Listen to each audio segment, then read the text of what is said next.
نبينا محمد وعلى آله وصحبه ومن تبعهم بإحسان إلى يوم الدين أما بعد.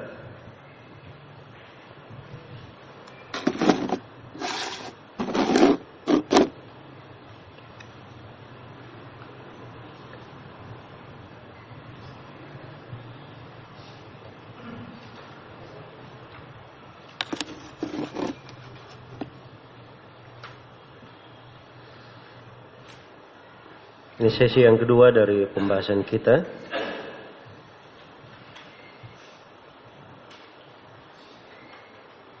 Terkait dengan pembahasan takdir. Dan kita masih di dalam pendahuluan-pendahuluan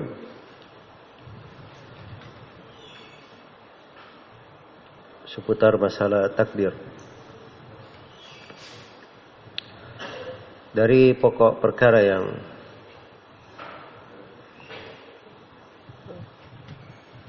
mesti diketahui di pembahasan keimanan kepada al-qada wal qadar,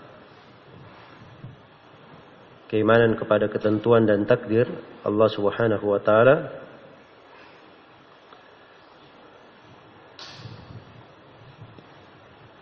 bahwa keimanan kepada takdir itu dibangun di atas 7 pondasi dasar.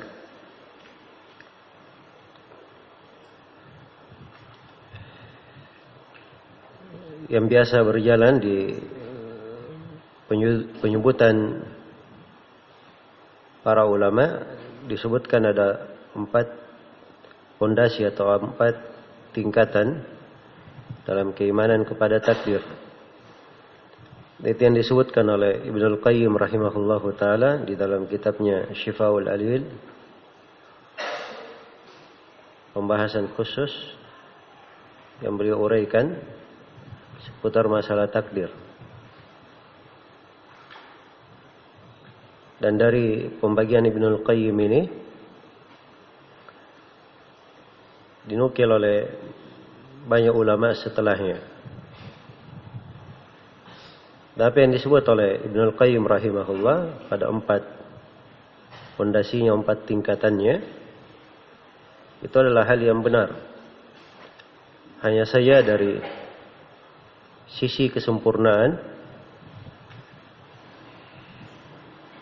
sebagaimana yang diuraikan oleh Syekhul Islam Ibnu Taimiyah dalam sebagian pembahasannya, bahwa keimanan kepada takdir itu dibangun di atas 7 pondasi. Iya. Dan inilah 7 dasar yang dengannya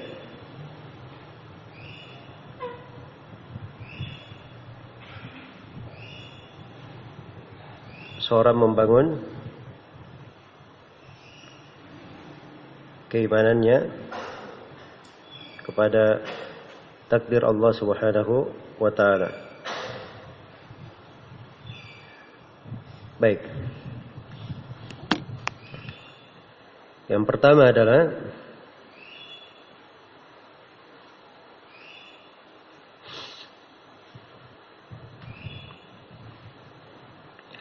dasar yang pertama adalah al-iman bi umumi ilmihi subhanahu wa ta'ala. Keimanan akan keumuman ilmu Allah Subhanahu wa ta'ala yang mencakup segala sesuatu.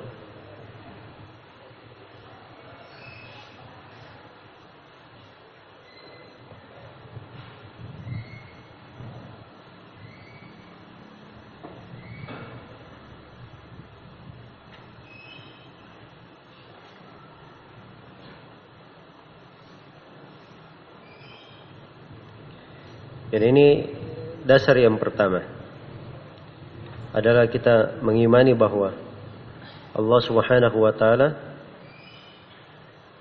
Maha mengetahui segala sesuatu.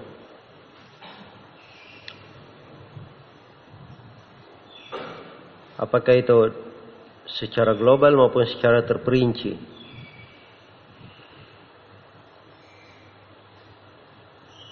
Dan pengetahuan Allah Subhanahu wa taala terhadap segala sesuatu itu dari dahulu dan selama-lamanya. Apakah itu terkait dengan perbuatan Allah Subhanahu wa taala sendiri atau perbuatan dengan hambanya? Ilmunya mencakup segala perkara yang telah ada dan segala hal yang akan ada,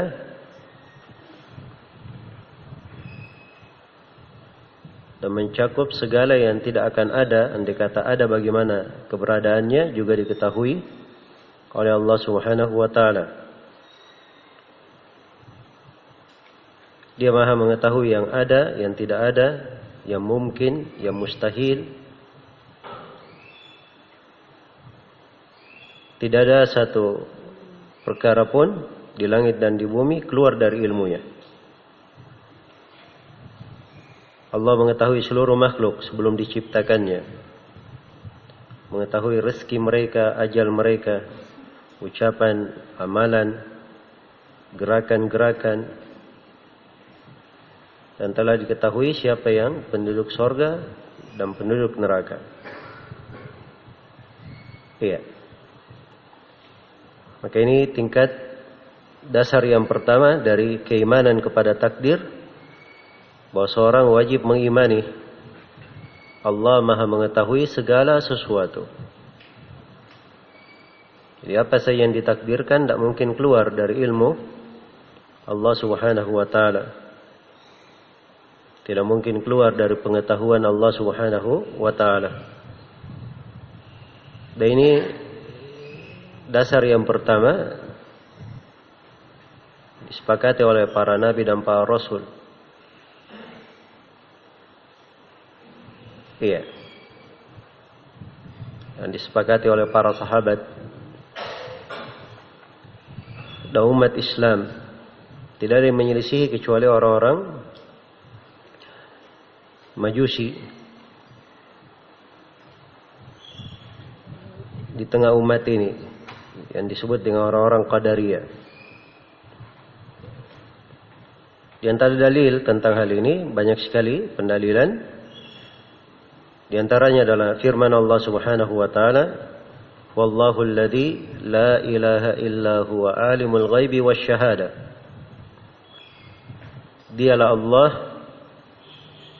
yang tidak ada ilah, tidak ada sembahan yang hak kecuali Dia, alimul ghaibi wasyahada, yang Maha mengetahui yang gaib dan yang syahada, yang dipersaksikan, yang dilihat. Ya. Maka seluruh yang tidak tampak, yang gaib, diketahui oleh Allah. Sebagaimana seluruh yang hadir, yang kelihatan, itu diketahui oleh Allah Subhanahu wa ta'ala. Tadi menafsirkan ayat ini, Maha mengetahui yang rahasia dan yang tersembunyi, dan Maha mengetahui apa yang ada dan apa yang akan ada. Maha mengetahui apa yang ada di dunia dan di akhirat. Nah, dan ini semuanya tercakup di dalam kandungan dari ayat ini. Dan di antara dalil adalah firman Allah Subhanahu wa taala,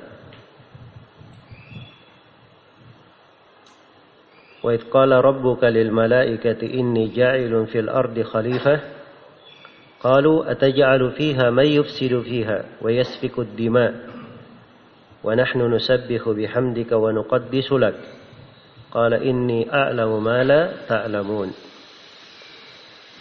Ketika Rabbmu berkata kepada para malaikat, sungguhnya saya akan menjadikan di atas muka bumi khalifah. Sungguhnya aku akan menjadikan di atas muka bumi khalifah. Para malaikat berkata, apakah engkau akan menjadikan padanya orang yang berbuat kerusakan, menumpahkan darah, sedangkan kami selalu bertasbih, memujimu dan mensucikanmu. Allah berfirman, sungguhnya aku maha mengetahui apa yang kalian tidak ketahui. Iya.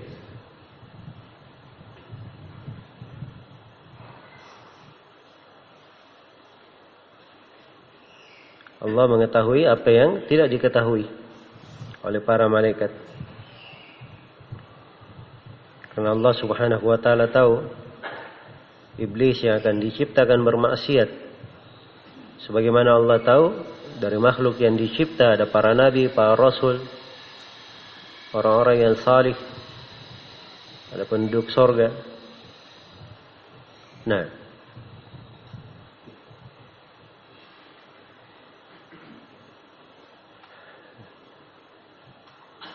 dan di antara dalil juga adalah firman Allah Subhanahu wa taala, Allahu alladhi khalaqa sab'a samawati wa minal ardi mithlahunna yatanazzalu al-amru bainahunna lita'lamu anna Allaha ala kulli syai'in qadir wa anna Allaha qad ahata bi kulli syai'in ilma. Allah yang menciptakan langit dan bumi, Allah yang menciptakan 7 langit dan bumi semisal dengan itu. Perkara itu turun antara keduanya supaya kalian mengetahui bahwa Allah maha mampu atas segala sesuatu dan ilmu Allah meliputi segala sesuatu. Iya. Maka di sini penegasan akan luasnya cakupan dari ilmu Allah Subhanahu wa taala. Iya. Dan di antara dalil juga Allah Subhanahu wa taala berfirman, wallahu bikulli syai'in alim. Allah maha mengetahui segala sesuatu. Baik. Jadi ayat-ayat di dalam hal ini sangat banyak sekali.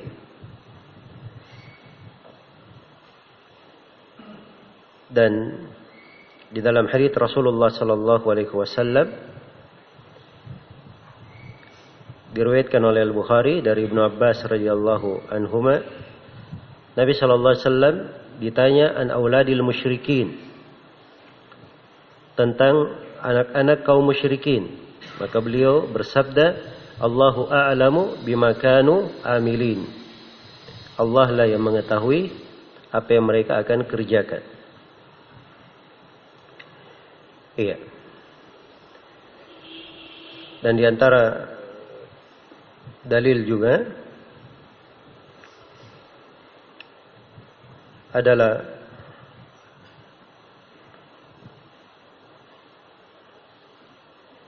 hadits Ali bin Abi Thalib radhiyallahu anhu. Rasulullah sallallahu alaihi wasallam bersabda, "Ma minkum min nafsin illa wa qad ulima manziluhu minal jannati wan nar." Tidak seorang pun di antara kalian dari jiwa yang bernafas kecuali telah diketahui kedudukannya, dia di sorga atau di neraka. Iya. Dan ini makna sangat banyak di dalam hadits-hadits Rasulullah sallallahu alaihi wasallam. Maka harus ditegaskan bahwa Allah Subhanahu wa taala Maha mengetahui segala sesuatu. Apa yang telah terjadi, apa yang akan terjadi, apa yang sedang terjadi, semuanya diketahui oleh Allah Subhanahu wa taala. Bahkan yang mustahil terjadi, yang tidak akan terjadi, andai kata terjadi bagaimana terjadinya, juga Allah Subhanahu wa taala Maha mengetahuinya. Iya. Dan ini disebutkan di dalam Al-Quran di beberapa tempat. Di antaranya di surah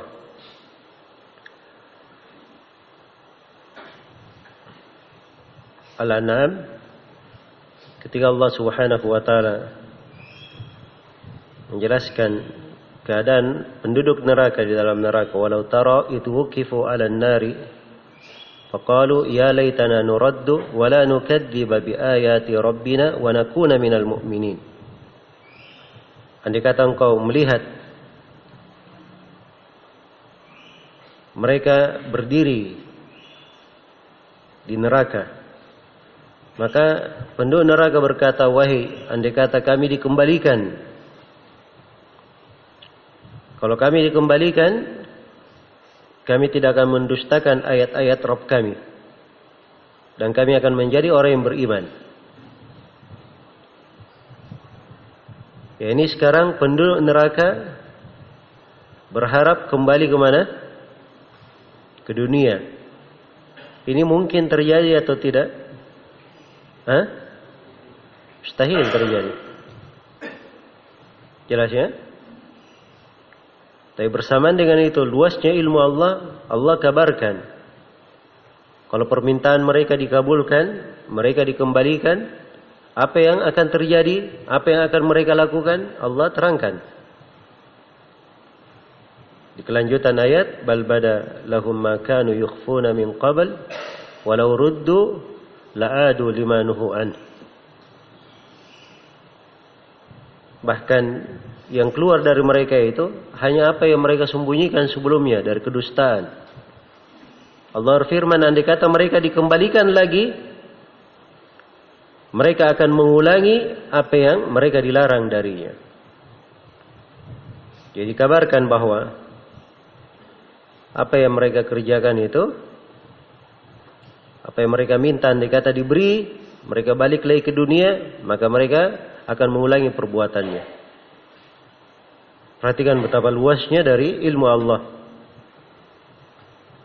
Jadi segala hal yang mustahil, andai kata itu terjadi, bagaimana terjadinya, Allah Subhanahu wa taala Maha mengetahuinya. Iya. Semana dengan ayat ini, tempat yang kedua di surah Al-Anfal. Iya. Setelah disebutkan inna syarrad dawabi indallahi summul bukmul ladzina la yaqilun, sungguhnya sejelek-jelek makhluk melata di atas muka bumi adalah yang tuli, buta, tidak bisa berfikir. Kemudian di ayat setelahnya, walau alimallahu fihim khairan la asma'ahum. Andai kata Allah mengetahui pada mereka ada kebaikan, maka mereka akan dibuat bisa mendengarkan. Jadi orang-orang kafir ini yang sudah disebut summu, buta, tuli, tidak bisa berfikir, ya, itu sudah ditentukan oleh Allah Subhanahu wa taala tidak bisa mendengar dari ayat-ayat. Ditakdirkan oleh Allah seperti itu. Nah, karena tidak diketahui ada kebaikan pada mereka. Andai kata ada kebaikan pada mereka, mereka akan dibuat mendengar ayat-ayat. Jadi itu sudah ditakdirkan, mereka tidak akan mendengarkan ayat-ayat. Tapi andai kata terjadi mereka mendengarkan, apa yang akan mereka kerjakan? Allah kabarkan, walau asma'ahum latawallau wa hum mu'ridun. Andai kata mereka diperdengarkan, mereka akan mundur ke belakang dalam keadaan berpaling. Iya. Jadi sesuatu yang tidak akan terjadi dikabarkan oleh Allah. Andai kata terjadi, bagaimana terjadinya? Orang-orang kafirin yang sudah dipastikan penduduk neraka, tuli, buta, tidak bisa mendengar, ya, karena tidak ada kebaikan, Allah tetapkan mereka tidak mendengar. Tapi andai kata terjadi mereka mendengarkan, apa tanggapan mereka setelah mendengarkan? Mereka pasti akan berpaling. Itu Allah kabarkan. Tempat yang ketiga semisal dengan ini juga di surah At-Taubah tentang kaum munafikin yang ditakdirkan tidak ikut berperang. Walakin karihallahum bi'athahum fathabbatahum. Tapi Allah benci mereka itu ikut berperang, maka dibuatlah mereka habis semangat, tidak mau keluar. Jadi Allah telah takdirkan kaum munafikin di ayat itu, mereka tidak keluar berperang. Sudah ketentuan Allah. Tapi Allah kabarkan, andai kata mereka ikut, apa yang mereka akan lakukan? Disebutkan dalam ayat, "Lau kharaju fikum ma zadukum illa khabala." Andai kata mereka itu keluar bersama kalian, mereka tidak akan menambah kalian kecuali apa? Kecuali khabala. Iya. Hanya memberatkan kalian. Hanya menambah kejelekan pada kalian. Maka inilah di antara ayat-ayat yang menunjukkan betapa luasnya ilmu Allah Subhanahu wa ta'ala. Baik, dan ini dasar yang pertama dari keimanan kepada apa? Kepada takdir. Dasar yang kedua dari keimanan kepada takdir adalah seorang hamba mengimani bahwa segala yang ditakdirkan itu sudah ditulis oleh Allah di Lauhul Mahfuz. Sudah tercatat di Al-Lauh Al-Mahfuz. Iya.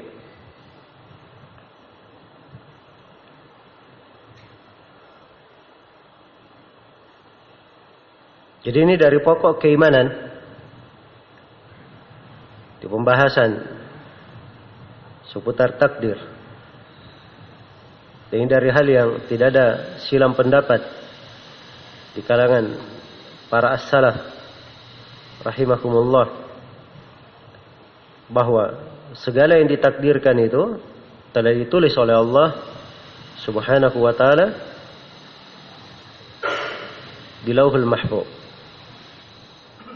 Di antara dalil yang menunjukkan akan hal ini adalah firman Allah Subhanahu wa ta'ala, "Alam ta'lam anna Allah ya'lamu ma fis sama'i wal ard, inna dzalika fi kitab, inna dzalika 'ala Allah yasir." Tidakkah engkau mengetahui bahwa Allah Maha mengetahui apa yang di langit dan di bumi? Ini potongan ayat yang pertama ini dalil untuk luasnya ilmu Allah, dalil untuk dasar yang pertama. Di akhir ayat dikatakan inna dzalika fi kitab. Seluruh hal tersebut berada di dalam sebuah kitab. Inna dzalika 'ala Allahi yasir. Sungguhnya hal tersebut bagi Allah sangatlah mudah. Iya.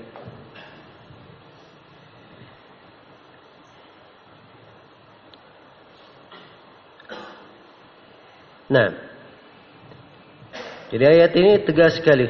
Tidakkah engkau tahu bahwa Allah Maha mengetahui apa yang di langit dan di bumi? Seluruh hal tersebut berada dalam sebuah kitab. Dan hal itu bagi Allah Subhanahu wa ta'ala sangatlah mudah. Dan di antara dalil juga adalah firman Allah Subhanahu wa ta'ala, "Wa 'indahu mafatihul ghaib la ya'lamuha illa hu. Wa ya'lamu ma fil barri wal bahr wa ma tasqutu min waraqatin illa ya'lamuha wa la habbatin fi dhulumatil ardi wa la ratabin wa la yabisin illa fi kitabim mubin." Di sisi Allah kunci-kunci gaib, tidak ada yang mengetahuinya kecuali Dia. Tidak ada yang mengetahuinya kecuali Dia. Allah Maha mengetahui apa yang di daratan dan di lautan, apa yang jatuh dari dedaunan. Tidaklah dedaunan itu jatuh kecuali Allah mengetahuinya. Tidak ada satu biji di kegelapan malam, tidak ada yang basah, tidak ada pula yang kering, kecuali semuanya tercatat di kitab yang mubin. Ini ayat juga terkandung dua dasar pokok di dalamnya. Penegasan bahwa ilmu Allah meliputi segala sesuatu, luasnya ilmu Allah. Dan yang kedua, penegasan bahwa segala yang ditakdirkan itu telah tercatat di mana? Di kitab yang mubin. Kitab yang sangat terang. Iya.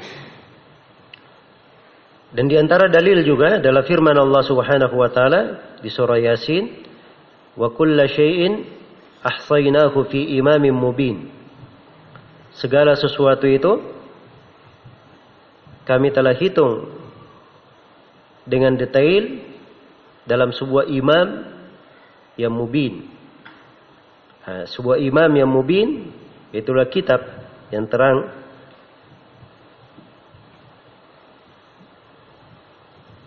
Itulah Lauhul Mahfuz. Dan di antara dalil adalah firman Allah Subhanahu wa taala, "Qul la yusibana illa ma kataballahu lana." Katakanlah bahwa tidak ada yang menimpa kami kecuali apa yang Allah telah tuliskan terhadap kami. Jadi apa yang Allah telah takdirkan sudah ditulis di dalam Lauhul Mahfuz, itulah yang akan menimpa. Iya. Dan di antara dalil juga adalah firman Allah Subhanahu wa taala surah Thaha ketika disebutkan Firaun bertanya, "Qala fama balul qurunil ula?" Qala ilmuha 'inda rabbi fi kitab la yadhillu rabbi wa la yansa. Firaun berkata, kalau begitu bagaimana keadaan generasi-generasi yang sudah berlalu? Maka Nabi Musa menjawab, ilmunya di sisi Rabbku dalam sebuah kitab. Rabbku tidak akan tersesat dan tidak akan lupa.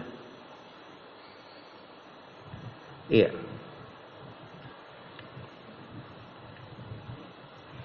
Dan di dalam ayat yang lain di surah Al-Anbiya Allah Subhanahu wa taala berfirman, "Wa laqad katabna fiz zaburi min ba'di dzikri anna al-arda yarithuha ibadiyas salihun." Sungguh kami telah tulis dalam Az-Zabur. Ya, Az-Zabur ini maksudnya Alkitab Al-Mazbur. Suatu yang ditulis. Apakah Taurat dan selainnya? Min ba'di dzikri. Ya. Setelah ad-dzikr. Ad-dzikr maksudnya setelah penulisan penakdiran. Itulah yang di Allahul Mahfuz. Nah, dan di antara dalil juga adalah firman Allah Subhanahu wa taala, laula kitabun minallahi sabaqa lamassakum fima akhadtum adabun 'adzim. Andai kata bukan karena ketentuan takdir Allah yang telah mendahului, maka Allah akan membuat kalian merasakan siksaan yang besar disebabkan karena apa yang kalian ambil. Nah, maka ini di antara ayat-ayat yang menjelaskan tentang keimanan kepada takdir ini. Iya. Tentang keimanan bahwa segala yang ditakdirkan telah tercatat di Allahul Mahfuz. Dan di antara hadits yang menjelaskan tentang hal ini adalah sabda Rasulullah sallallahu alaihi wasallam,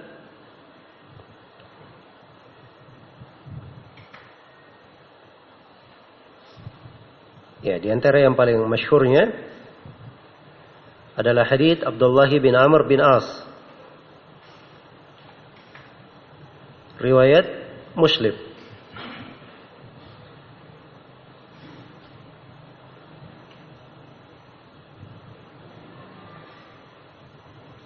Baik. Rasulullah sallallahu alaihi wasallam bersabda, "Inna Allah kataba maqadir al-khalaiq qabla an yakhluqa as-samawati wal ard bi 50,000 sanah.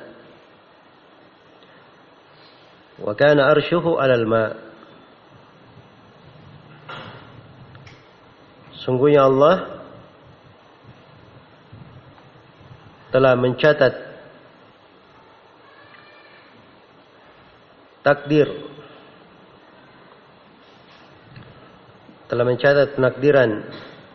langit dan bumi atau takdir-takdir makhluk, telah mencatat takdir-takdir makhluk 50.000 tahun sebelum diciptakannya langit dan bumi. Iya.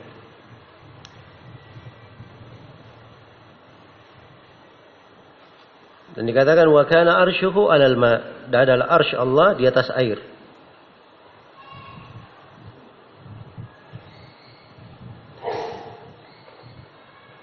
Dan di antara dalil juga adalah hadits Imran ibn Husain radhiyallahu anhu, riwayat Al-Bukhari. Dalam hadits dikatakan wa kana Allahu wa lam yakun syai'un qablahu, dan Allah telah ada dan tidak ada sesuatu apapun sebelumnya. Wa kana arshuhu 'alal ma, dan adalah arsy Allah di atas air. Iya. Thumma khalaqa Allahu as-samawati wal ard. Kemudian Allah menciptakan langit dan bumi. Wa kataba fi dzikri kulla syai'in, dan di ad-dzikri telah ditulis segala sesuatu. Ini hadits menafsirkan ya ayat di surah Al-Anbiya itu tadi. Wa laqad katabna fi zaburi min ba'di dzikri. Jadi ditulis dalam ad-dzikri segala sesuatu. Telah ditulis. Iya. Dan juga di antara dalil tentang hal tersebut adalah hadits Ubadah Ibnu Samit radhiyallahu anhu, di mana Rasulullah sallallahu alaihi wa alihi wasallam bersabda, "Inna awwala ma khalaqallahu al-qalam." Dalam riwayat yang lain, "Awwala ma khalaqallahu al-qalam. Faqala lahu uktub." Sungguhnya awal yang Allah cipta adalah pena. Kemudian Allah berfirman kepada pena, tulislah. Qala wa ma aktub, maka pena bertanya, apa yang saya tulis? Maka Allah berfirman, uktub bima huwa kain ila qiyamis sa'ah. Tulislah apa yang akan terjadi sampai hari kiamat. Maka pena pun fajara bima huwa kain ila yaumil qiyamah. Dia pun berjalan menulis segala yang terjadi hingga hari kiamat. Iya. Jadi segala yang ditakdirkan sudah tercatat, sudah tertulis. Dan di dalam hadits Ibnu Abbas yang sudah kita sebutkan dalam riwayat Abu Dawud, At-Tirmidzi, Ibnu Majah, Ahmad dan selainnya, Rasulullah sallallahu alaihi wasallam bersabda, "Rufi'atil aqlam wa jaffatis suhuf." Telah diangkat pena-pena yang menulis dan lembaran-lembaran yang menulis itu telah kering. Iya. Dan di dalam hadits Suraqah bin Malik riwayat Muslim, Rasulullah berkata, "Bal fima jaffat bihil aqlamu wajarat bihil maqadir." Bahkan penciptaan kalian itu pada hal yang pena sudah kering di dalam menulisnya dan takdir sudah berjalan padanya. Iya. Jadi ini dari sebagian dalil yang menunjukkan bahwa segala yang ditakdirkan itu telah tercatat di Al-Lauhul Mahfuz. Iya. Dan ini dasar keimanan yang kedua. Dari keimanan kepada apa? Kepada takdir. Nah.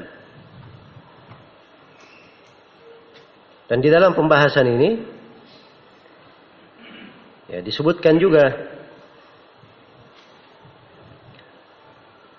bahwa penakdiran itu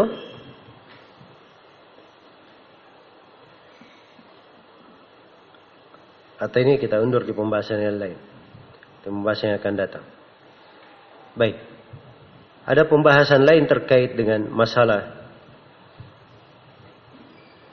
penulisan ini Al-Lauhul Mahfuz. Iya. Jadi disebutkan bahwa penakdiran di dalam hadits Abdullah bin Amr bin As itu lebih dahulu dari penciptaan langit dan bumi. Jadi penakdiran lebih dahulu. Sebelum ada penciptaan. Tapi kalau dalam hadits Ubadah bin Samit, zahirnya bahwa pena dahulu yang dicipta. Pena inilah yang menulis apa? Menulis takdir. Nah, karena itu silang pendapat apakah yang dahulu itu adalah pena yang menulis penakdiran dahulu atau arsy dahulu. Sebab di dalam hadits Abdullah bin Amr bin As dikatakan wa kana arsyuhu 'alal ma'. Dan arsy Allah di atas air. Yang mana yang dahulu penulisan takdir, pena yang menulis atau arsy dahulu? Ini zahirnya pada hadits Abdullah bin Amr bin As menunjukkan arsy lebih dahulu. Ya, sebab penakdiran sudah ada, penakdiran berjalan dan sebelumnya arsy sudah ada. Tapi kalau dalam hadits Ubadah bin Samit disebutkan bahwa pena yang dahulu dicipta kemudian inilah yang menulis takdir. Nah, baik. Jadi ini dari pembahasan-pembahasan yang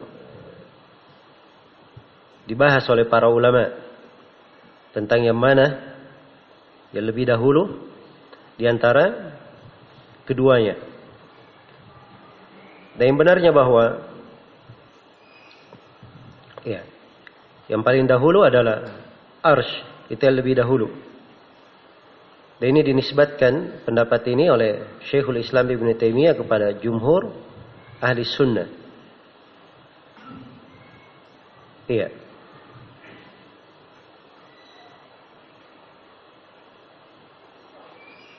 Dan sebagian ulama pendapat yang kedua mengatakan yang pertama adalah pena. Tapi sekali lagi zahir dari dalil-dalil menunjukkan bahwa arsy lebih dahulu. Di antara dalilnya adalah hadits Abdullah bin Amr bin As itu tadi, wa arsyuhu 'alal ma'. Dan arsy Allah sudah berada di atas air. Jadi sisi pendalilannya arsy sudah ada, sudah dicipta. Iya. Sebelum penakdiran itu. Dan di antara dalil juga adalah hadits Imran bin Husain riwayat Al-Bukhari yang sudah kita bacakan. Iya. Dikatakan kana Allah wa lam yakun syai'un ghairuhu wa kana arsyuhu 'alal ma'. Allah itu sudah ada dan tidak ada suatu apapun selainnya. Dan arsy-nya di atas air. Wa kataba fi dzikri kulla syai'in wa khalaqas samawati wal ard. Kemudian Allah menulis dalam adzikir segala sesuatu dan menciptakan langit dan bumi. Jadi menunjukkan bahwa arsy lebih dahulu daripada apa? Pena. Daripada al-qalam. Nah. Baik. Dan ini insyaallah taala pendapat yang dikuatkan oleh kebanyakan ulama sebagaimana yang disebut oleh Syekhul Islam rahimahullah dan kata Ibnu Al-Qayyim rahimahullah di dalam dunianya, wan nasu mukhtalifuna fil qalam alladhi kutiba al-qada'u bihi min ad-dayyani hal kana qabla al-'arsy aw huwa ba'dahu qawlani 'inda Abil 'Ala al-Hamadani wal haqqu anna al-'arsya qabla والحق أن الأرش قبل لأنه عند الكتابة كان ذا أركان. Ibnu Al-Qayyim, manusia itu silam pendapat pada pena yang takdir ditulis dengannya. Penakdiran dari sisi Allah ditulis dengan pena itu. Apakah pena ini sebelum arsy atau pena setelah arsy? Dua pendapat di sisi Abul 'Ala al-Hamadani, salah seorang ulama ya, dan memang itu dua pendapat di kalangan ahli sunnah. Dan kata Ibnu Al-Qayyim, yang hak, yang benarnya bahwa arsy lebih dahulu. Karena ketika penulisan arsy itu sudah berdiri, sudah ada. Iya. Sudah tegak. Nah. Maka ini diantara dalil yang menunjukkan bahwa arsy lebih dahulu daripada pena. Kemudian yang penting juga saya terangkan di sini dari Al-Lauhul Mahfuz. Iya. Lauhul Mahfuz ini dari kata Al-Lauh. Al-Lauh itu adalah sesuatu yang dipakai menulis. Dan lauh itu di dalam penggunaan bahasa kadang dia dari kertas, kadang dari kayu, kadang dari batu. Macam-macam. Yang jelas dia sesuatu yang dipakai apa? Menulis. Nah. Dan dalam mensifatkannya, lauh ini terbuat dari apa? Itu ada sebagian riwayat-riwayat. Ya. Hanya saja riwayat-riwayatnya itu perlu diperiksakan keabsahannya. Nah, sebagaimana pena juga ada sebagian riwayat yang menyebutkan bahwa dia adalah cahaya yang sangat terang. Seperti cahaya yang sangat terang. Dan ini semuanya riwayat-riwayat perlu pendalilannya untuk menetapkannya. Yang jelas, Al-Lauh dipahami dari sisi bahasa. Al-Qalam juga dipahami dari sisi apa? Bahasa. Iya, pena. Jadi Al-Lauhul Mahfuz. Mahfuz itu tempat artinya yang terjaga. Penulisan dijaga di situ. Jadi segala yang ditakdirkan sudah tercatat di Al-Lauhul Mahfuz. Tidak ada yang luput. Iya. Dari hal tersebut. Dan ini subhanallah dari keagungan Allah Subhanahu wa taala dan kebesarannya. Iya. Baik.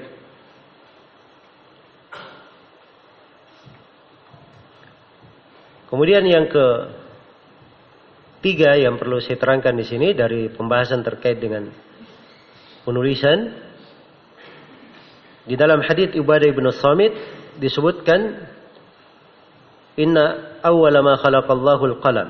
Sungguhnya awal yang Allah cipta adalah pena. Disebut al-qalam dengan lafaz mufrad. Lafaz tunggal, satu pena. Tapi dalam hadits Ibnu Abbas, rufi'atil aqlam, pena-pena telah diangkat. Di dalam hadits Suraqah bin Malik, bal fima jaffat bihil aqlam. Bahkan padahal yang pena-pena sudah kering. Iya. Jadi di hadits Ubadah bin Samit disebut pena satu saja. Dan di dalam hadits Ibnu Abbas dan hadits Suraqah disebut pena-pena banyak. Kalau begitu pena yang menulis berapa? Satu atau banyak? Iya. Ini adanya riwayat menafsirkan sebagiannya terhadap sebagian yang lain. Pena itu cuma satu. Pena yang menulis. Hanya saja yang tertulis itu banyak. Dan di dalam bahasa Arab kalau dibahasakan yang tertulis, maka itu kadang dibawakan dalam bentuk jamak. Jelas ya? Jadi dia dijamak di hadits Ibnu Abbas dan hadits Suraqah bin Malik, itu dijamak penanya dari sisi yang tertulis itu banyak. Tapi pena yang menulis itu sendiri cuma satu. Sebagaimana di dalam hadits Ubadah ibnu Samit. Nah, jadi ini terkait dengan iskal seputar riwayat ini. Itu yang diterangkan oleh para ulama kita dan itu yang kita terima dari guru-guru kita. Iya. Dan saya pernah tanyakan masalah ini khusus kepada guru kami Syekh Shalih Al-Fauzan dan beliau menegaskan seperti itu bahwa pena yang menulis cuma satu. Hanya di riwayat yang dijamak itu dilihat pada jenis yang ditulis itu banyak. Baik. Kemudian di dalam hadits Ibnu Abbas, rufi'atil aqlam wa jaffatis suhuf. Pena sudah diangkat. Jadi pena ini ketika menulis berarti ada tulisan. Karena itu di dalam kisah Isra Mi'raj itu ada penyebutan sariful aqlam, suara tulisan pena. Iya. Jadi namanya menulis itu ada keterkaitannya dengan yang tertulis. Sebagaimana yang dimaklumi. Iya. Sebagaimana di dalam hadits Ibnu Abbas dikatakan wajaffatis suhuf. Lembaran-lembaran yang setelah penulisan itu sudah kering. Jadi ini menunjukkan bahwa tinta atau apa yang menulis dengannya, ditulis dengannya pena itu ketika tertulis menjadi kering sudah. Artinya tidak berubah lagi, tidak berganti lagi. Ya, dan ini semuanya dari hal yang wajib kita imani. Ya. Wajib kita imani. Adapun hakikatnya, kaifiatnya bagaimana? Itu dari ilmu yang hanya boleh diucapkan berdasarkan dalil dari Al-Quran dan Sunnah Rasulullah Sallallahu Alaihi Wasallam.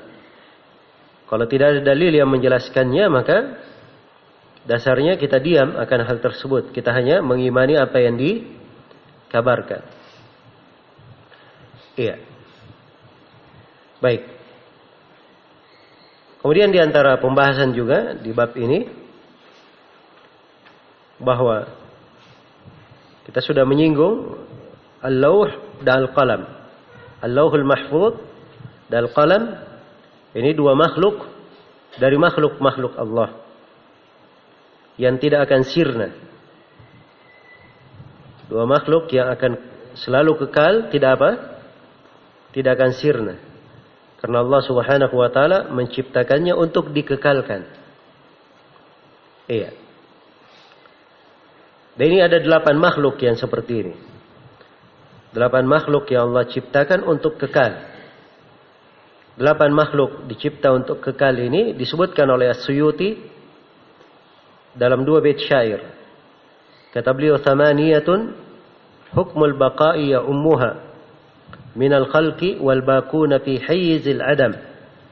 Hiyal arsyu wal kursiyyu narun wa jannatun wa ajabun wa arwahun kadallauhu wal qalam." Atau kadallauhu wal qalam.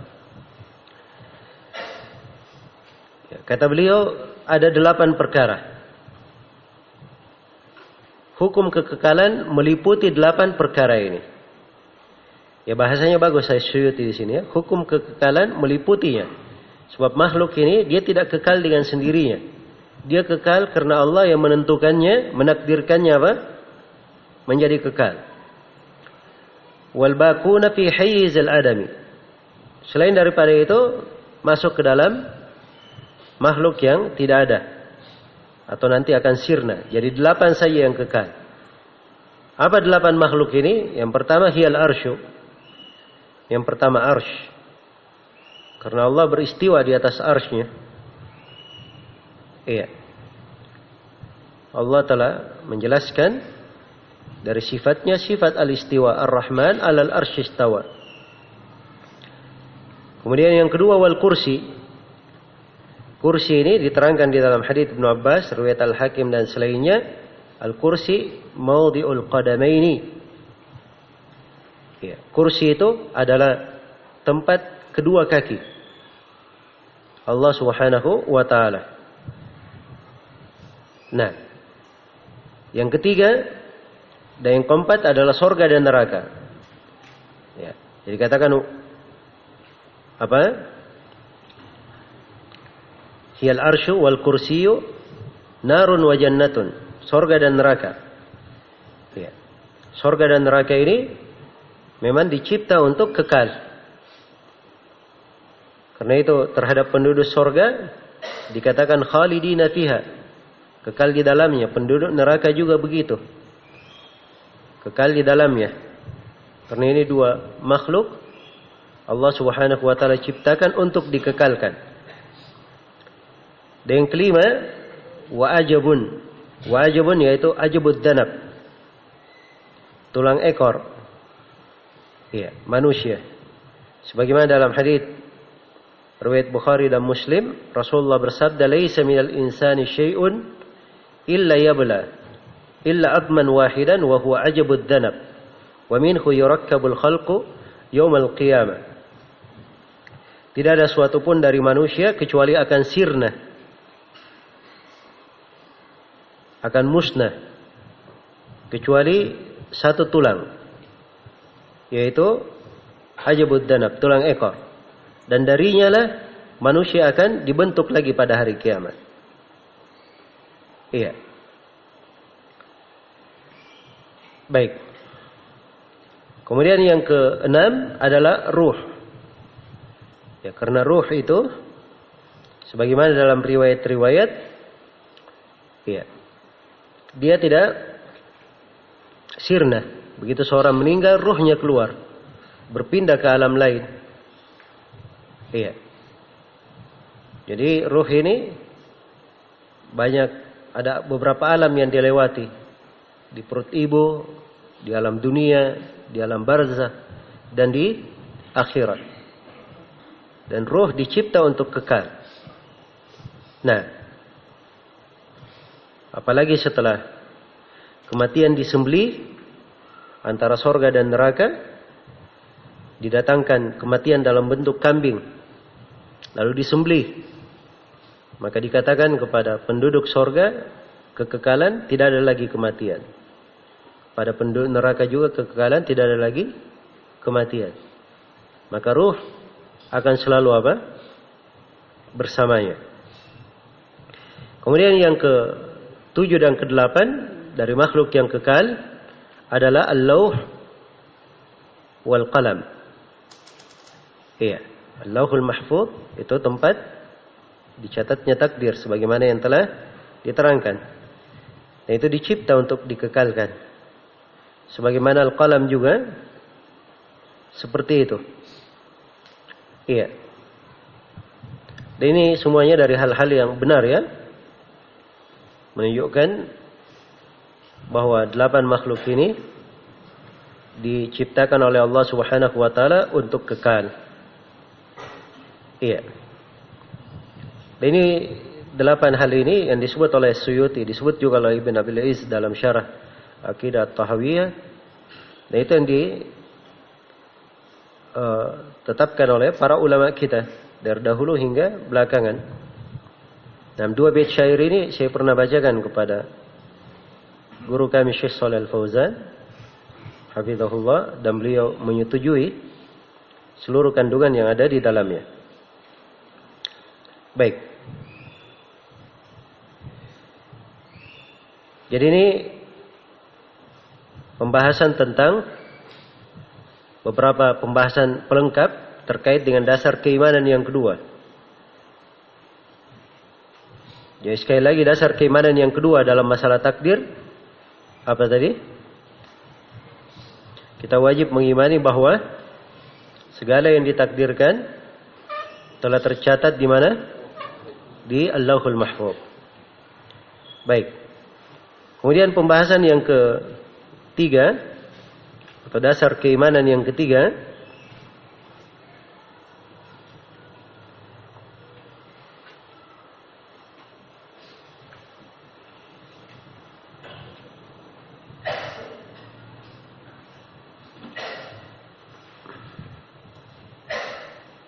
nah,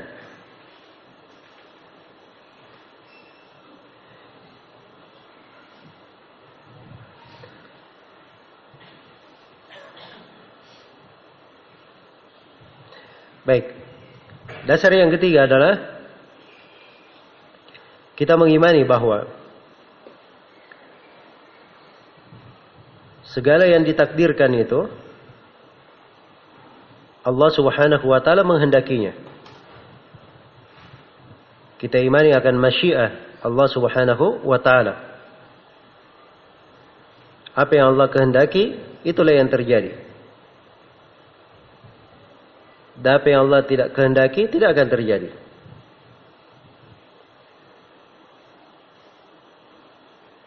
Tidak ada suatu gerakan apapun di atas muka bumi ini,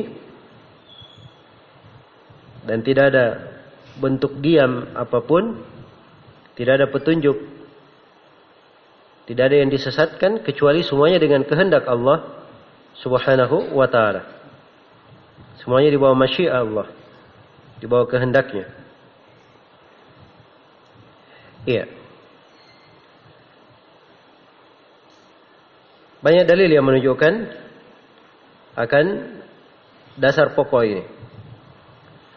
Di antara dalilnya adalah firman Allah Subhanahu wa taala, "Wa rabbuka yakhluqu ma yasha'u wa yakhtar." Dan Rabbmu mencipta apa yang Dia kehendaki dan memilih apa yang Dia kehendaki. Iya. Allah Subhanahu wa taala menciptakan apa yang Dia kehendaki dan memilih apa yang Dia kehendaki. Dan di antara dalil adalah firman Allah Subhanahu wa taala, "Wa la taqulanna li syai'in inni fa'ilun dzalika ghadan illa ayyasha Allah." Jangan sekali-sekali kamu berucap tentang sesuatu, saya akan mengerjakannya besok, kecuali kalau Allah menghendakinya. Jadi semuanya di bawah kehendak Allah. Iya, di bawah masyiahnya.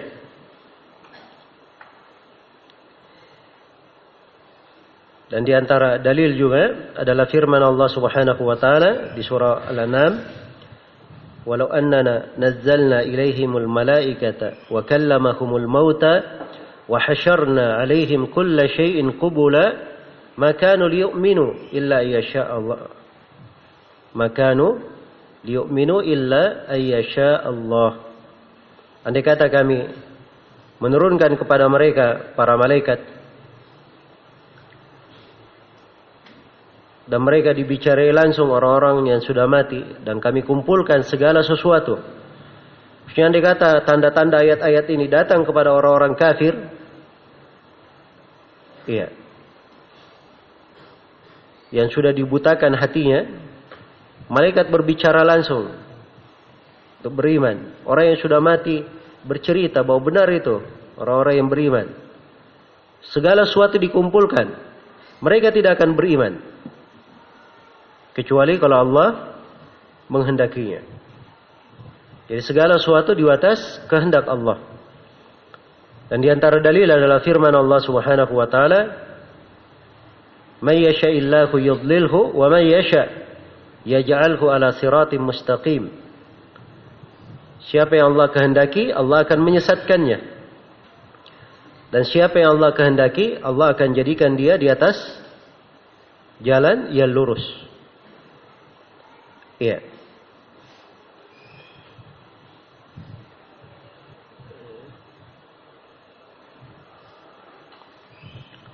Dan di antara dalil juga adalah firman Allah, "Walakinna Allah yaf'alu ma yurid."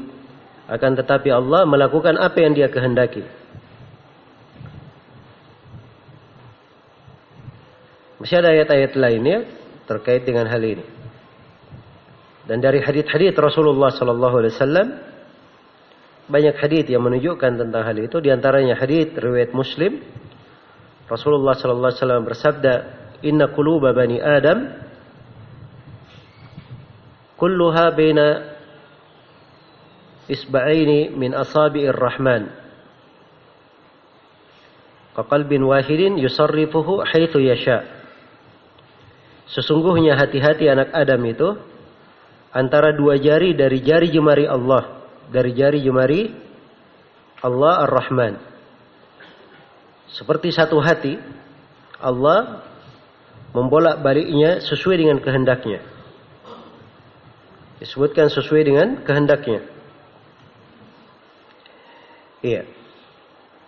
Dan di dalam hadits Abu Musa Al-Asy'ari, Rasulullah sallallahu alaihi wasallam apabila didatangi oleh seorang yang meminta atau orang yang ada keperluan, maka beliau berkata, "Ishfa'u tu'jaru wa yaqdillahu ala lisani nabihi ma syaa."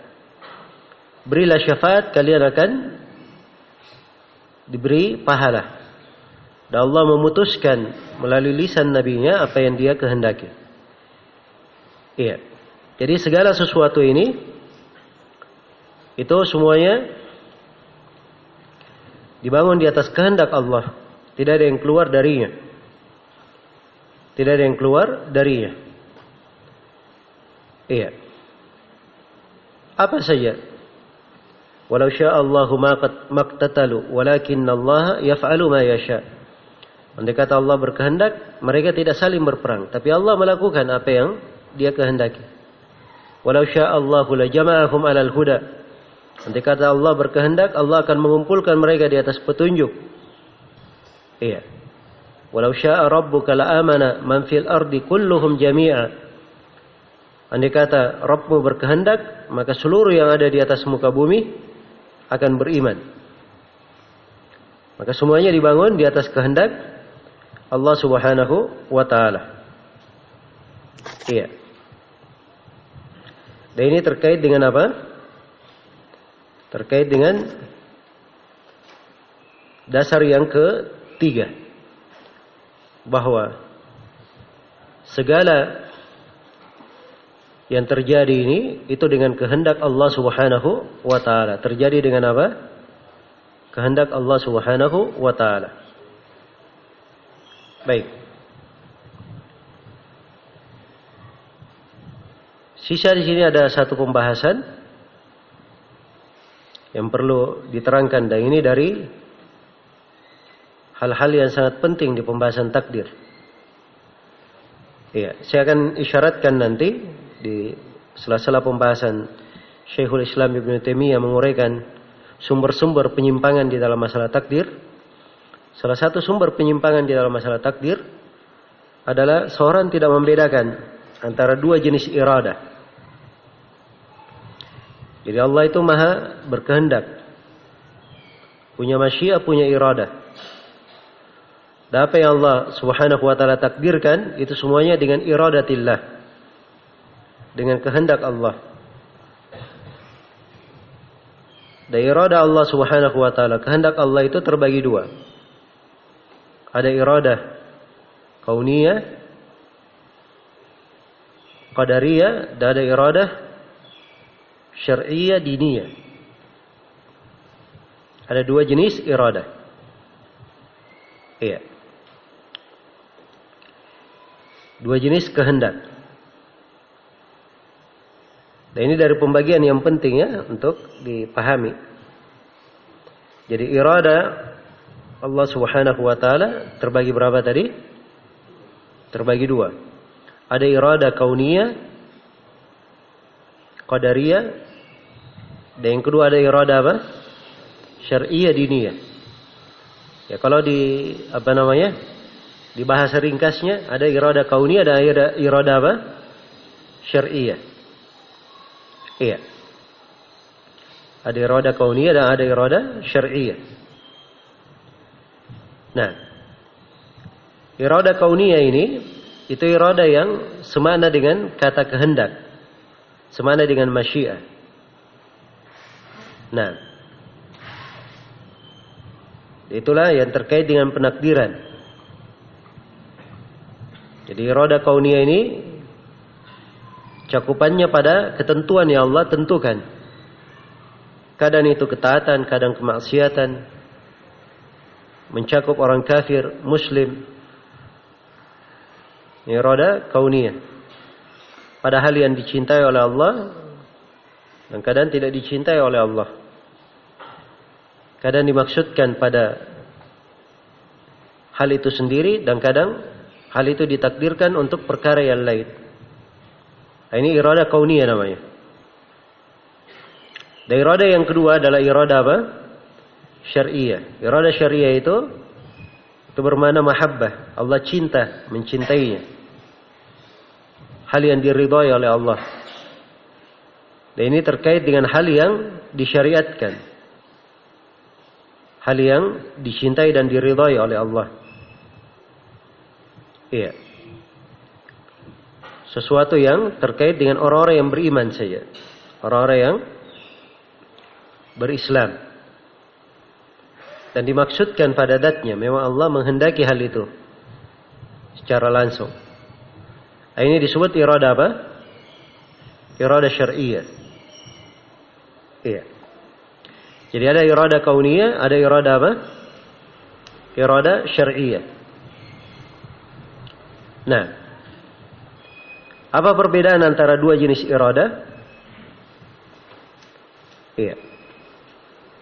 Ini penting ya dipahami dengan baik. Sebab ini diantara inti yang membuat seorang itu istiqamah di dalam pembahasan seputar takdir. Ya, perbedaan antara irada kauniyah dan irada syar'iyah itu dari beberapa sisi.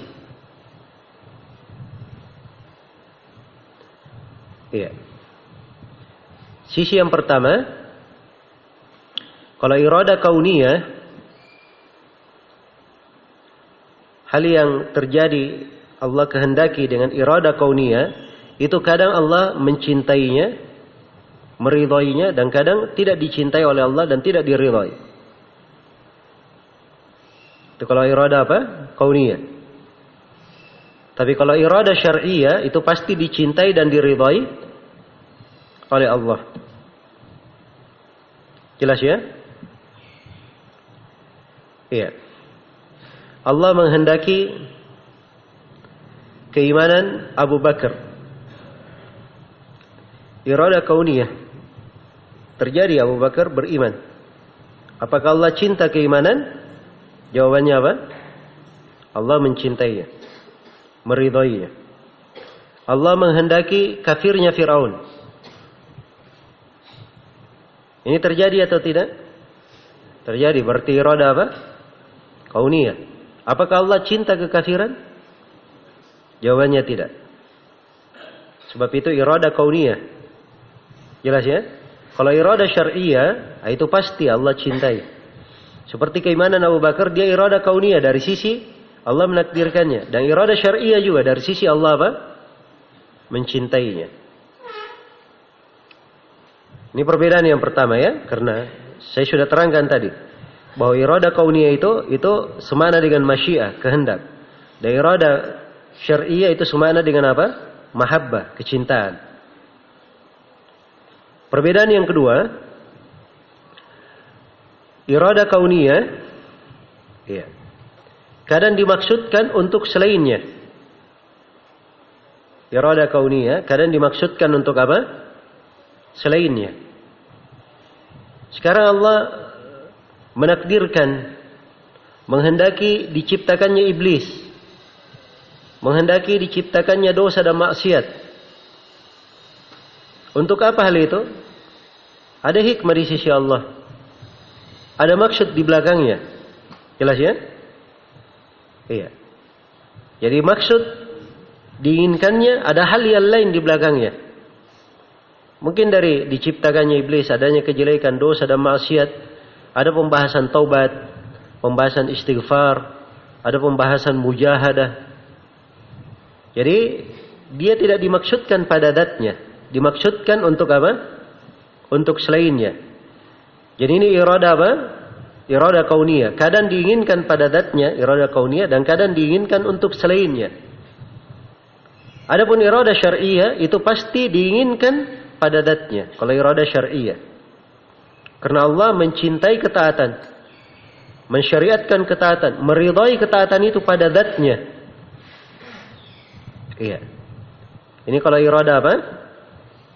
Irada syar'iyah. Baik, kemudian yang ketiga, perbedaan yang ketiga, kalau irada kauniyah itu pasti terjadi. Pasti terjadi. Iya. Karena Allah kalau menghendaki sesuatu pasti terjadi, tidak ada yang bisa menolaknya. Iya. Innama amruna li syai'in idza aradnahu an naqula lahu kun fayakun. Sungguhnya perintah kami pada suatu, kalau kami menghendakinya, kami berkata terjadilah, maka terjadilah sesuatu itu. Jelas ya? Maka ini irada apa? Hah? Irada kauniyah. Suatu itu pasti terjadi. Iya. Adapun irada syar'iyah tidak mesti dia terjadi. Kadang terjadi, kadang tidak terjadi. Iya. Allah mencintai keimanan, menghendaki keimanan. Irada apa ini? Keimanan tadi? Hah? Kauniyah atau syar'iyah? Syar'iyah. Baik, saya tanya. Semua manusia beriman? Jawabannya tidak. Jelas ya? Karena ini irada kauniyah. Kadang terjadi, kadang tidak terjadi. Iya. Baik. Kemudian perbedaan dari sisi yang keempat. Irada kauniyah itu keterkaitannya dengan rububiyah Allah dan penciptaannya. Irada kauniyah keterkaitannya dengan rububiyah Allah dan apa? Penciptaannya. Adapun irada syar'iyah itu terkait dengan uluhiyah Allah dan apa? Syariatnya. Itu perbedaan dari jenis yang keempat. Jadi kalau irada kauniyah itu terkait dengan rububiyahnya, penciptaannya. Allah menetapkan, menakdirkan, memutuskan, menetapkan ini hidup, ini mati, dapat rezeki, ini tidak, dan sebagainya. Nah, ini terkait dengan rububiyah dan penciptaan. Adapun irada syar'iyah terkait dengan uluhiyahnya, terkait dengan syariatnya. Nah, ini jelas, ya. Perbedaan dari sisi yang keberapa? Perbedaan dari sisi yang kelima. Iya. Irada kauniyah itu lebih umum. Iya. Lebih umum dilihat pada keterkaitannya. Lebih umum dilihat dari keterkaitannya. Iya.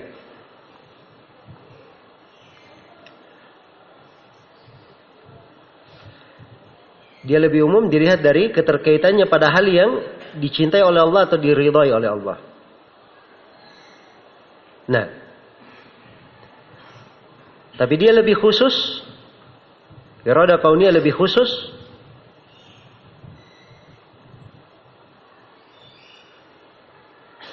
ya.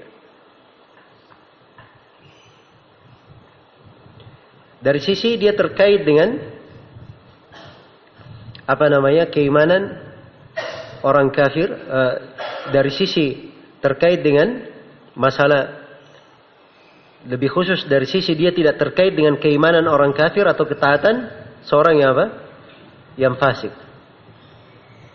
Iya. Ini kalau irada kauniyah. Kalau irada syar'iyah kebalikannya. Irada syar'iyah dia lebih umum.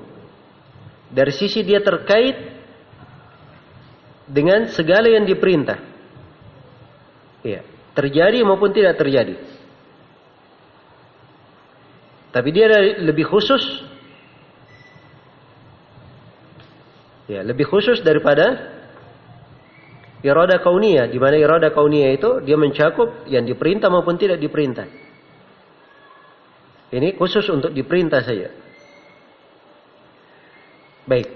Ini perbedaan dari sisi apa? Keumuman dan kekhususannya. Iya.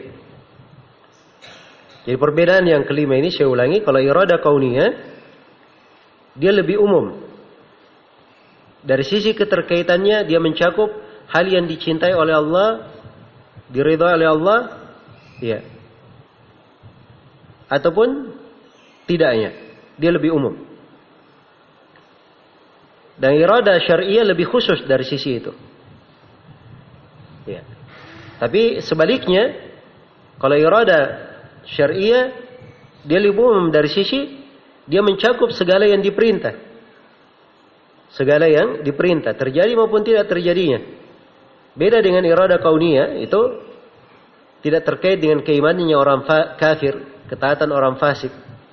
Sebab orang kafir diminta beriman, dia tidak akan beriman. Karena takdir Allah, dia tidak akan beriman. Jelas ya? Maka itu tidak terkait dengan iradah kauniyah di situ. Terkaitnya dengan iradah apa? Iradah syariah. Baik. Kemudian perbedaan dari sisi yang keenam. Perbedaan dari sisi yang keenam. Dua iradah sekaligus berkumpul pada seorang yang taat. Iradah kauniyah dan qadariyah berkumpul pada seorang yang apa? Taat. Jadi keimanannya Abu Bakar itu iradah apa? Kauniyah dan iradah syariah. Allah menghendaki Abu Bakar beriman, menakdirkan. Dan Allah cinta keimanannya, disyariatkan. Jadi ini sekaligus iradah kauniyah dan iradah apa? Syariah. Baik. Iradah kauniyah bersendirian pada kekafiran orang kafir, maksiat orang yang bermaksiat. Jadi kalau kafir, dia menjadi kafir, dikatakan Allah menghendaki dia kafir. Kehendak apa? Kauniyah saja. Iya. Jelas ya? Maka itu terjadi karena kehendak Allah, dan apa yang Allah kehendaki pasti terjadi. Tapi sudah berlalu ya, iradah kauniyah belum tentu dicintai oleh Allah. Dan iradah syariah bersendirian pada keimanan orang yang kafir atau ketaatan orang yang maksiat. Jadi kafir diajak beriman, si fasik diajar taat, dihendaki untuk taat, dihendaki untuk beriman. Ini kehendak apa? Kehendak syar'i. Ya. Kehendak Allah yang bersifat syar'i, iradah syar'iyah. Tapi si kafir mungkin dia beriman, si fasik mungkin dia taat, dan mungkin tidak beriman, mungkin tidak taat. Jelas ya? Maka ini tiga kondisi. Iradah kauniyah dan syariah berkumpul pada hak orang yang taat. Iradah syariah pada kekafiran orang yang kafir, kemaksiatan orang yang maksiat. Dan iradah syariah, yang kedua tadi iradah kauniyah pada kafir orang yang kafir, kemaksiatan orang yang bermaksiat. Dan iradah syariah pada keimanan orang kafir dan ketaatan orang yang apa? Bermaksiat. Baik. Ini kalau dipahami 6 perbedaan antara iradah kauniyah dan iradah syariah, maka akan banyak sekali membantu seorang hamba lepas dari syubhat, penyimpangan-penyimpangan di pembahasan apa? Takdir. Sekarang saya beri contoh ya penerapan. Orang-orang Mu'tazilah. Iya. Dari kalangan Qadariyah An-Nufah, Qadariyah Al-Majusiyah. Mereka ini mengatakan bahwa kalau si hamba berbuat maksiat, maka perbuatan maksiat hamba itu adalah kehendak hamba sendiri, bukan kehendak Allah. Ini benar atau tidak ini? Hah? Saya tanya, benar atau tidak? Salah. Karena sudah menyelisih kaidah yang ketiga tadi. Kaidah yang ketiga, segala yang ditakdirkan terjadi dengan apa? Kehendak Allah. Ini dia katakan bukan kehendak Allah, kehendak siapa? Si hamba. Ada lagi ucapannya yang lain di masalah yang keempat nanti. Dia katakan itu perbuatan hamba, ciptaan hamba, bukan ciptaan Allah.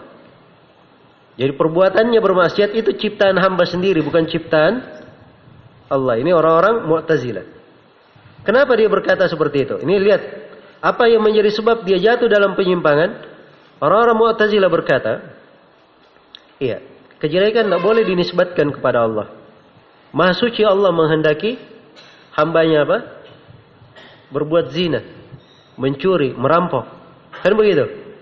Iya. Jadi mereka mengatakan Maha suci Allah menghendaki hal itu untuk hambanya. Kalau begitu, perbuatan hamba di sini perbuatannya sendiri, kehendaknya sendiri. Ya. Dan ini kekeliruannya. Kalau dia paham pembagian iradah, mudah saja. Di sini si hamba berbuat maksiat, itu iradah apa? Iradah kauniyah. Allah menghendakinya secara takdir. Apakah Allah cinta? Jawabannya apa? Tidak, Allah cintai. Sebab itu iradah apa? Kauniyah. Jadi ucapan mereka kalau Allah menghendaki seperti itu, berarti Allah mencintainya, meridainya, itu sudah salah dari asalnya. Nah, ini yang menyebabkan mereka jatuh di dalam apa? Di dalam kekeliruan. Iya. Baik. Saya berikan ayat-ayat yang membedakan ini antara dua iradah supaya jelas. Sekarang ayat Al-Quran Allah berfirman, wa idza aradallahu biqaumin su'an fala maraddalah. Kalau Allah menghendaki kejelekan pada suatu kaum, maka tidak ada yang bisa menolaknya. Sini wa arada, Allah menghendaki kejelekan pada satu kaum, tidak ada yang bisa menolaknya. Irada apa di sini dalam ayat? Ini irada kauniyah. Sebab tidak ada yang bisa apa? Menolak. Suatu yang pasti terjadi, itu sifatnya apa? Irada kauniyah. Ayat lain, فَمَنْ يُرِدِ اللَّهُ أَنْ يَهْدِيَهُ يَشْرَحْ صَدْرَهُ لِلْإِسْلَامِ وَمَنْ يُرِدْ أَنْ يُضِلَّهُ يَجْعَلْ صَدْرَهُ ضَيِّقًا حَرَجًا كَأَنَّمَا يَصَّعَّدُ فِي السَّمَاءِ. Barang siapa yang Allah kehendaki dia dapat hidayah, Allah lapangkan hatinya dengan keislaman. Dan barang siapa yang Allah kehendaki dia tersesat, Allah akan buat hatinya itu sempit, sesak, seakan-akan dia naik ke langit. Ini irada apa ini? Ini dua-duanya irada kauniyah. Baik. Yuridullahu bikumul yusra wa la yuridu bikumul usr. Allah menghendaki untuk kalian kemudahan. Kehendak apa ini? Kauniyah atau syariah? Hah? Nah, sekarang kemudahan terjadi pada setiap orang atau tidak? Berarti ini irada apa? Ini irada syariah. Allah menghendaki secara syar'i kemudahan untuk kalian. Wala yuridu bikumul usur. Allah tidak menghendaki kesusahan untuk kalian. Tidak menghendaki apa? Secara syar'i atau secara kauni? Tidak menghendaki secara syar'i. Adapun secara kauni terjadi kesusahan. Jelas ya? Ada kesusahan di tengah manusia. Ada kesusahan dalam hidup. Ada kesusahan di hari kiamat. Kan begitu? Baik. Wallahu yuridu ayyatuba alaikum. Allah menghendaki memberi taubat kepada kalian. Irada apa? Irada syar'iyah. Jelas ya? Walaki yuridu liyutahhirakum. Akan tapi Allah menghendaki mensucikan kalian. Irada apa? Irada syar'iyah. Ini contoh kalimat irada, sifat irada. Dan terbagi dua, ada irada kauniyah dan ada irada apa? Syar'iyah. Iya. Dan ini jelas ya? Ini terkait dengan pembahasan masyiah. Untuk pelengkap di sini supaya paham ini kaidah. Di dalam syariat itu ada perkara-perkara yang dibagi menjadi dua. Menjadi syariah dan menjadi apa? Kauniyah. Bukan cuma irada saja. Iya. Ada kalimat-kalimat lain selain daripada apa? Irada. Nah, ini diuraikan oleh Syekhul Islam Ibn Taimiyah rahimahullahu taala di Syifaul Alil sebagai di Al-Majmu' al-Fatawa jilid 8 dan sebagaimana diuraikan juga oleh Ibnul Qayyim rahimahullah di bab khusus. Ibnul Qayyim terangkan di bab yang ke-29 dari kitabnya Syifaul Alil.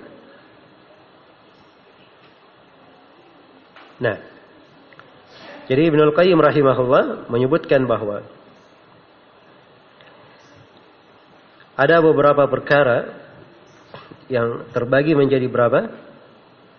Terbagi menjadi dua. Iya.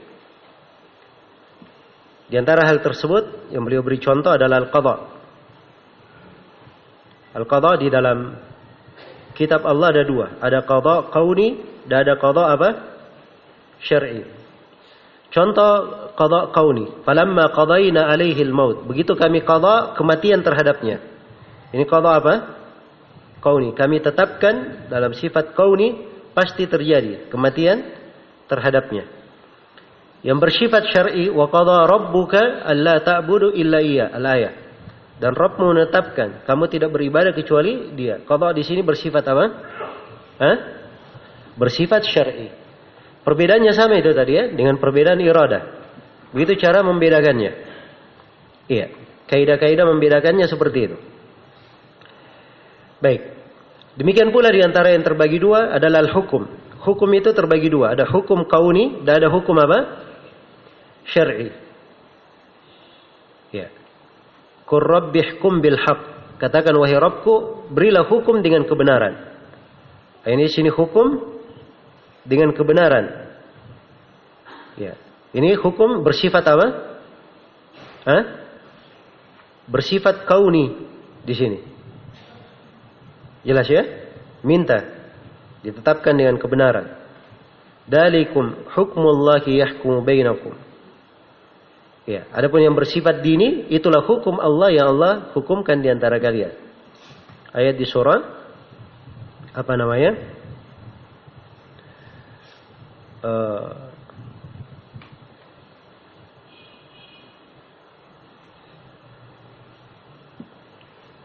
Apa yang nama surahnya? Ya ayyuhalladzina amanu la tattakhidu aduwwi wa aduwwakum awliya. Ya, di surah itu. Baik. Jadi di situ hukum yang bersifat apa? Bersifat dini. Jadi ada yang kauni, ada yang sifatnya dini. Jelas ya? Jadi harus pandai dibedakan. Tapi kadang dimaksudkan di dalamnya dua sekaligus. Iya. Nah, kadang diinginkan dengannya dua sekaligus. Seperti firman Allah Subhanahu wa taala, "Wasbir li hukmi rabbika." Bersabarlah engkau terhadap hukum Rabbmu. Hukum di sini yang diinginkan apa? Hukum kauni dan hukum apa? Syar'i. Antum perhatikan ya lafaz-lafaz supaya paham. Kenapa para ulama membagi sabar menjadi tiga? Ada sabar dalam menjalankan ketaatan, sabar dalam meninggalkan larangan, dan sabar dalam menerima apa? Ketentuan.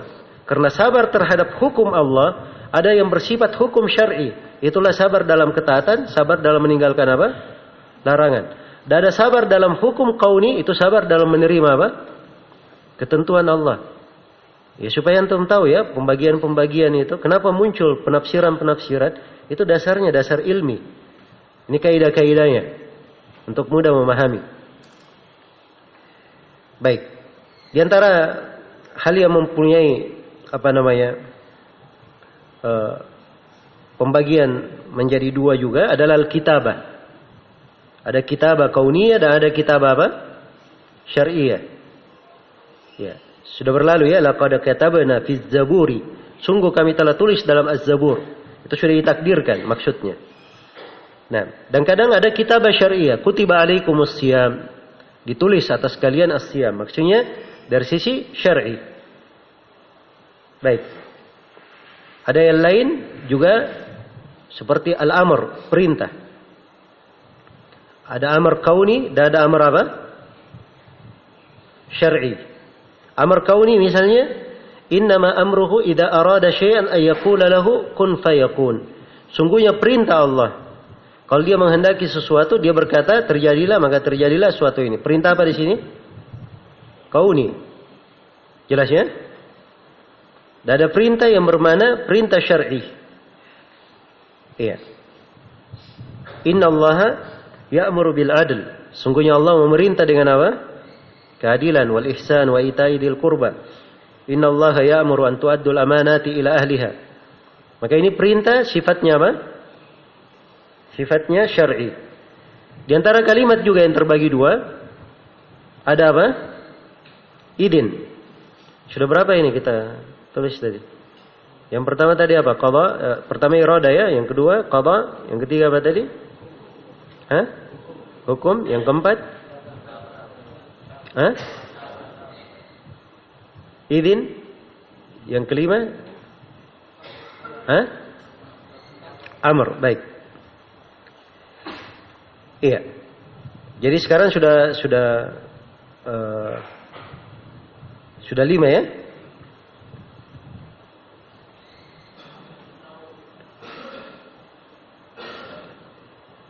Ya, saya ulangi, irada, kemudian qada, kemudian hukum, kemudian kitabah. Kemudian kelima, amr. Berarti sudah 5. Sekarang yang keenam, idin. Idin itu ada idin syar'i, ada idin apa? Kauni. Iya. Yang bersifat kauni misalnya firman Allah Subhanahu wa taala, "Wa ma hum bidarrin bihi min ahadin illa bi idznillah." Mereka tidak bisa membahayakan siapapun kecuali dengan izin Allah. Izin di sini maknanya apa? Kauni, maksudnya dengan takdir Allah. Ya. Ingat ya, kauniyah qadariyah itu selalu berkaitan. Kauniyah qadariyah, syar'iyah apa? Diniyah. Contoh yang dini, ya. Contoh diri firman Allah Subhanahu wa taala, "Ma qata'tum min lina aw taraktumuha qa'imatan ala usuliha fa bi idznillah." Di sini fa bi idznillah, dengan izin Allah, maksudnya dengan hal yang diperintah oleh Allah dan diridhai. Kalau memang diperintah oleh Allah memutusnya, memotongnya di situ, barulah dipotong. Kalau ada perintah dengan izin. Yang ketujuh, al-ja'al. Ya, ada al-ja'alul kauni dan ada al-ja'alu apa? Asy-syar'i. Ja'ala ya. Ja'ala itu menjadikan. Ya. Nah, seperti firman Allah, "Wallahu ja'ala lakum min anfusikum azwaja." Allah menjadikan untuk kalian istri-istri atau pasangan-pasangan dari diri kalian. Di sini ja'ala dijadikan apa? Kauni atau syar'i? Ini sifatnya kauni. Ditakdirkan setiap manusia dijadikan ada pasangan. Nah, yang bersifat syar'i, ja'alallahu al-ka'batal baital haram qiyaman linnas. Allah menjadikan Ka'bah itu sebagai baitul haram supaya manusia melakukan qiyam di dalamnya. Di sini sifatnya apa? Dini, syar'i. Allah menghendakinya. Itu sudah berapa? 7. Yang ke-8. Kalimat. Ada kalimat kauniyah dan ada kalimat apa? Syar'iyah. Kalimat kalam ada yang bersifat kauni dan ada yang bersifat syar'i. Seperti firman Allah, watammat kalimatu rabbika sidqan wa adala. Telah sempurna kalimat Rabbmu, kejujuran dalam bentuk kejujuran dan apa? Keadilan. Ini sifatnya kauni, sudah sempurna. Nah, adapun yang bersifat dini adalah firman Allah Subhanahu wa taala, "Wa in ahadun minal musyrikin istajaraka fa'ajirhu hatta yasma'a kalam Allah." Kalam Allah, dia mendengar kalam Allah, maksudnya kalam syar'i. Dan kadang berkumpul ya dua sekaligus, kauni dan syar'i. Seperti pada tentang Maryam, Allah berfirman, "Wa saddaqat bi kalimati rabbiha wa kutubi." Dan Maryam membenarkan kalimat-kalimat Rabbnya. Dia beriman kepada kalimat Rabbnya. Berarti dia beriman kepada kalimat Allah yang bersifat kauni dan bersifat apa? Syar'i. Perhatikan ya cakupannya. Jadi kalau antum tahu pembagian-pembagian ini dan baca ayat-ayat, itu luar biasa. Di dalam menyelami makna pada ayat. Di dalam menjabarkan kandungan. Karena itu sebagian ulama satu ayat mereka tafsirkan dalam beberapa majlis. Satu ayat.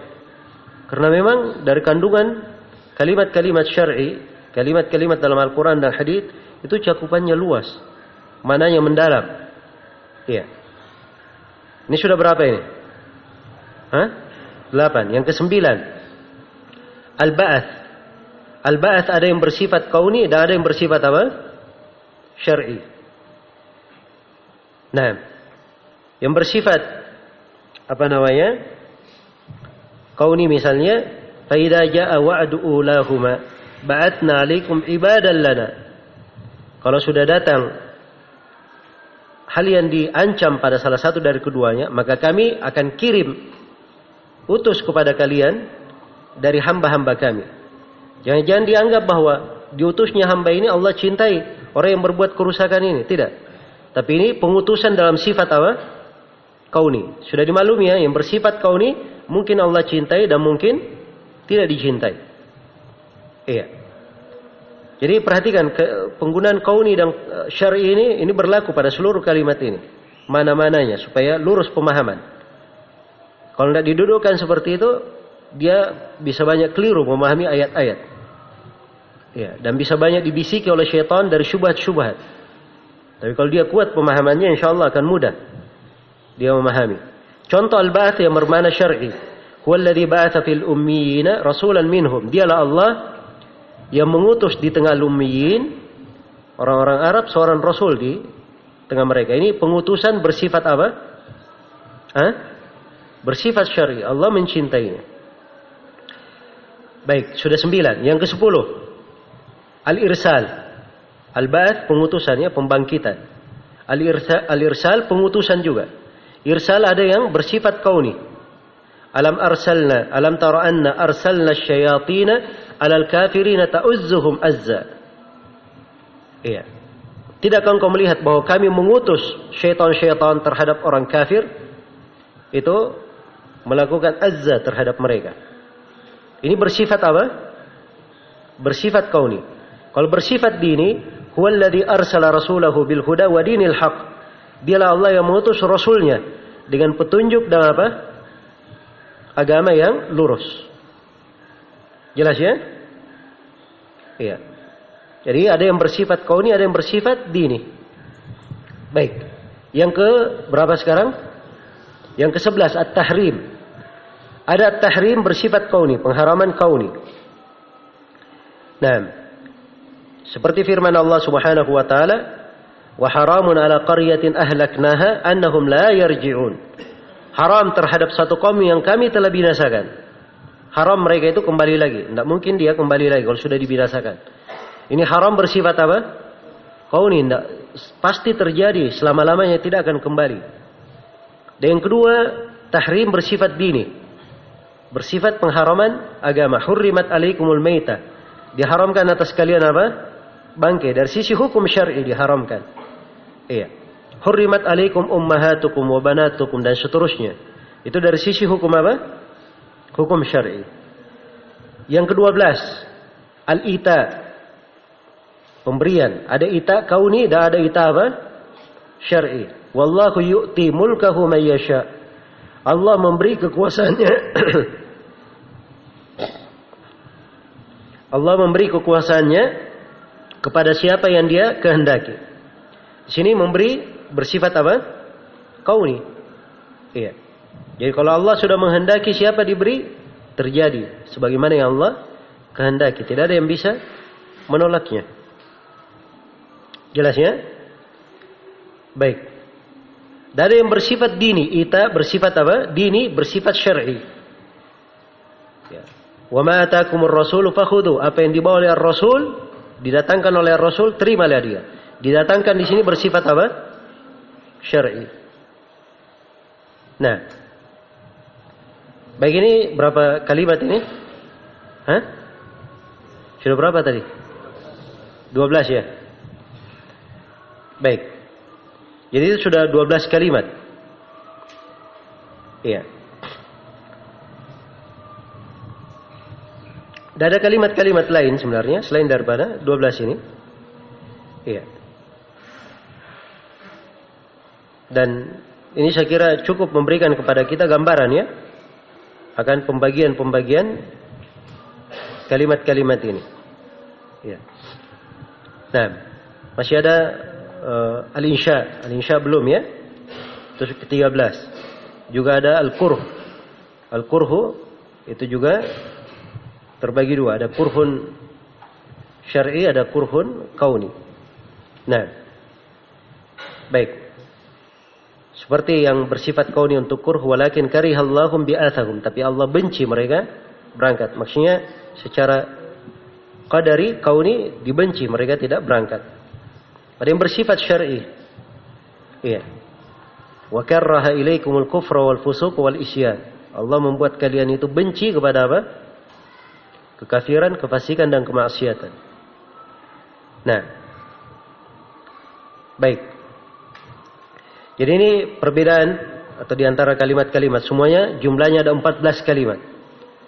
Ya, dan mungkin saja ada kalimat yang lainnya, ada hal yang lain. Cuma ini yang ada di dalam pemaparan Syekhul Islam Ibnu Taimiyah dan Ibnu Qayyim rahimahumullahu taala. Ya. Maka kalau seorang pandai mendudukkan posisi-posisi syar'i antara kauniyah, qadariyah dan syar'iyah diniyah, maka dia akan pandai di dalam memahami nas-nas. Akan luas wawasannya. Baik. Jadi selesai sudah ya, kita membahas 3 dasar pokok dari keimanan kepada takdir. Untuk kelanjutan pembahasan insyaallah taala kita kaji di sesi yang akan datang. Sementara cukupkan sampai sini. Subhanakallahumma wa bihamdik, asyhadu an la ilaha illa anta, astaghfiruka wa atubu ilaik. Walhamdulillahirabbil alamin.